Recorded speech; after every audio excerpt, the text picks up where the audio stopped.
Cool. Yeah. So you said you have a mission. What is the mission? Science. Our mission is, since the beginning, it's science conscience. Science represents the most important value for the family, for Carpené family. I mean, just because every generation since the beginning started the method, started the viticulture or the biological aspects or the enology. So all of them are very specialist. The second word is conscience, just because we have inside our one mission the respect, the ethical commitment with the territory, with the vine growers. And for this reason, as I told you before, we want to respect this gentleman agreement without any writing agreement with them. And we won't continue to buy the grapes from them generation by generation without any agreement. Even if today, as you know, how much is important the grapes and the cost and the business that you have behind this territory should be a very, very big risk. But this is the commitment, the special commitment that the Carpené family has with the vine growers. So a respect over a contract. For this reason, the synthesis of our one mission is science and conscience.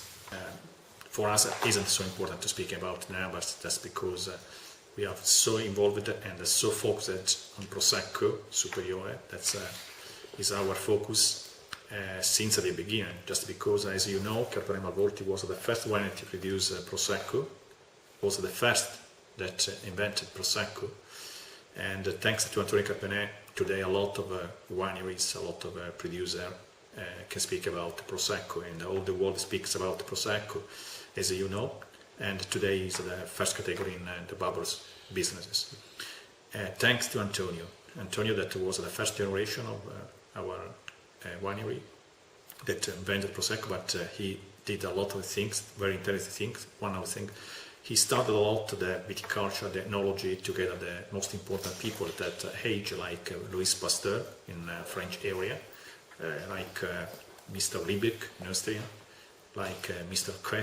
Herr Keck in Germany, in Geisenheim University, and all together started many aspects of viticulture, enology, microbiological aspects, and all together gave a lot of contribution to improve technology about sparkling wine process and still wine as well, but especially sparkling wine process.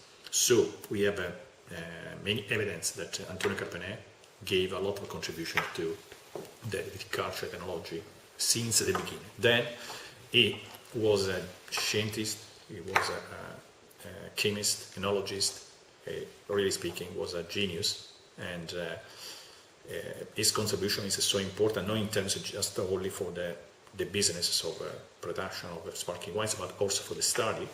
And as you know, he founded the first enology school in Italy that is present in Corigliano, and then gave a lot of contribution to introduce the Charmat method in Italy, even if when he started to produce our sparkling wine, he started by the Champenoise method.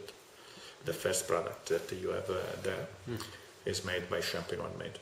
The second generation, Etile, gave a lot of contribution also in terms of enological aspect, enological materials, but Etile was the first man to write the Prosecco word inside one label.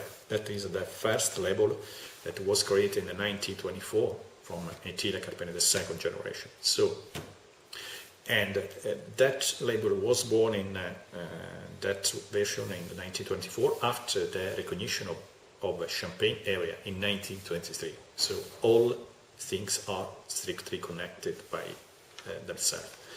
The third generation, Antonio again, gave a lot of contribution to improve the Charmat method, to apply the Charmat method to the aromatic grapes. And for this reason, he created also the first National Institute of Classic Method in Italy, Talento. So the fourth generation, the current president, Mr. Etile Carpené, is working a lot to export the winery at international level. And today we are present in 60 countries in the world, 65 countries in the world.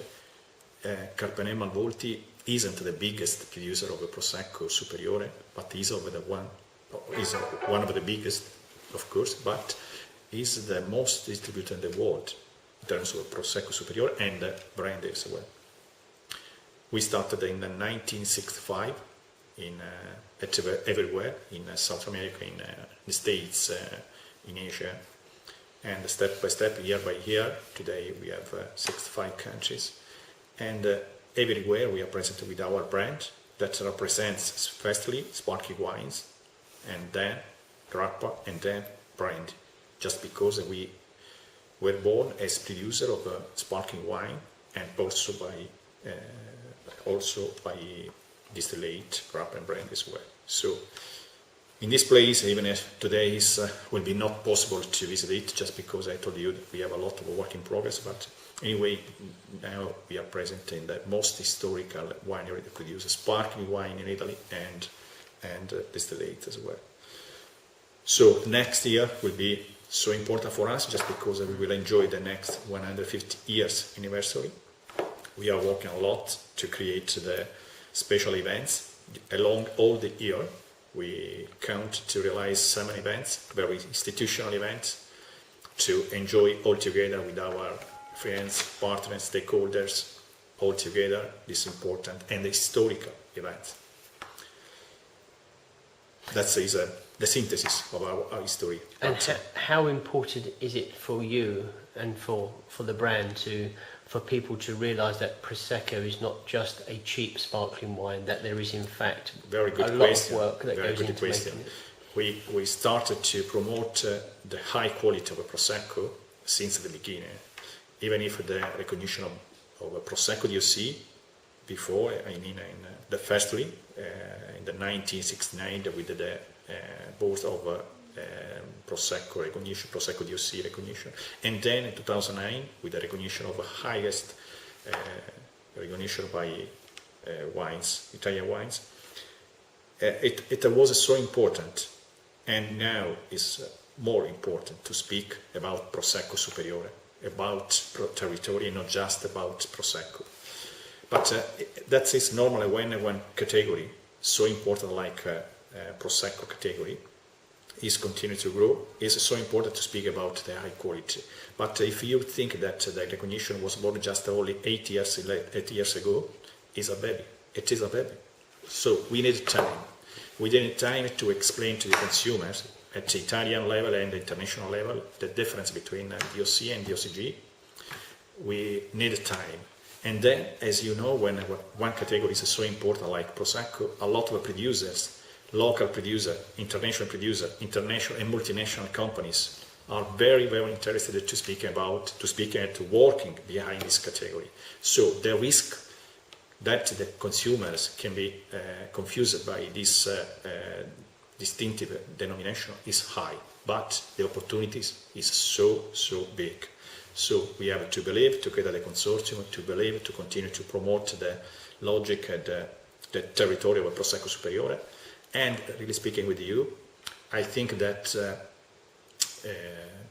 the next chance to obtain, we hope, crossing fingers, that the Prosecco territory, Prosecco Superiore territory, can be obtained the recognition by UNESCO. It should be very, very important asset, to give it to all of us, to give the possibility to speaking about the Prosecco Superiore behind the territory that will obtain the recognition by UNESCO. So I remain confident. Will be not simple, but really speaking with you, when 10 years ago the consumer spoke about Chianti and Chianti Classico, not at all understood the difference between Chianti and Chianti Classico. Today is clearly than 10 years ago. I am confident that in the next 5-10 years, the consumers that in the meantime is improving a lot about the logic of the wines, the denominations, whether the territory will be more simple to transfer this concept. So we need time, but I remain confident.